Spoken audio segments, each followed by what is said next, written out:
All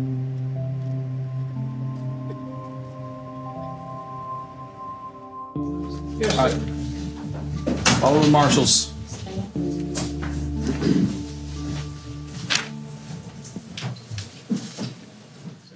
Ladies and gentlemen, let me ask you to stand up and raise your right hand, take an oath before the court for these proceedings. Along the southwest border, this is the new normal for public defenders like Richard Gold.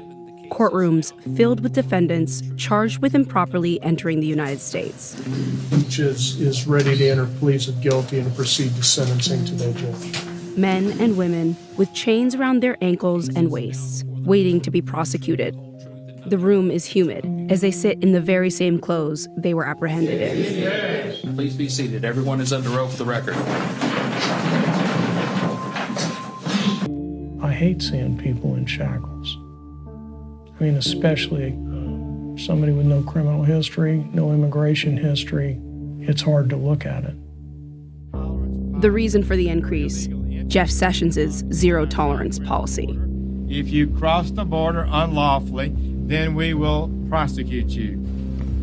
Instead of the catch and release approach of prior administrations, where migrants with no criminal history would be returned to their home countries, now those caught at the border are prosecuted and may face up to 6 months in jail.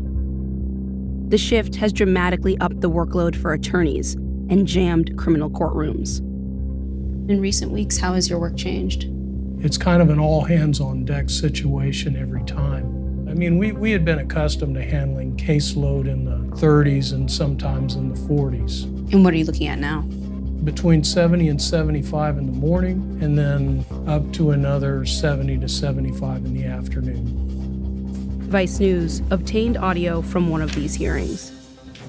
I'm going to go through individually and ask you how you plead in your case. How do you plead, guilty or not guilty? Culpable, guilty. How do you plead, guilty or not guilty? Guilty. How do you plead? Guilty. How do you plead? Guilty. How do you plead? Culpable, guilty. How much time do you have with any individual client? We talk to them on average around 5 minutes or so. 5 minutes before you represent somebody. Give or take. Zero tolerance has had another effect. Under President Obama, under President Clinton, people were getting prosecuted for illegal entry. What is different, though, is that they're separating people from their children. Their children are placed in shelters or foster care indefinitely. What percent of people who come through the courtroom doors that you see would you say have been separated from some kind of family member?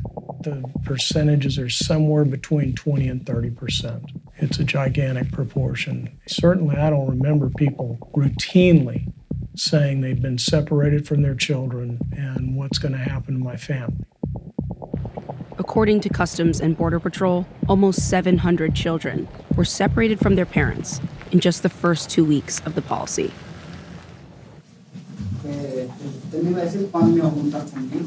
Well, I was told when I was separated from my son that you were going to tell me when I was going to be joined with my son again. I don't know who told you that, but you were told incorrectly. I have no information regarding your child. Immigration doesn't call the court for me personally and tell me what happened to your child. If they did do that, it wouldn't hurt my feelings. I'd be happy to relay the information to you if I could, but they don't do that. So hopefully somebody will get in touch with you through that side of the government. What will happen to families where people are across borders, people who've lost contact because a young child has been taken into federal care? I think this is something that sounded like a real good idea to some people in Washington.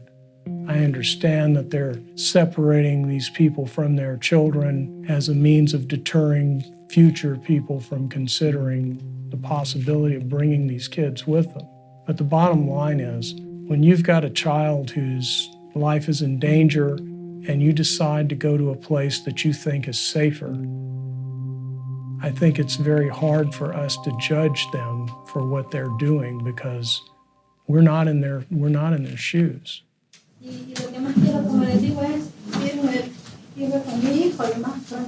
want to apologize very much for breaking the laws here. I don't want to return ever again. But the thing that I most desire is to go back with my son, with my child.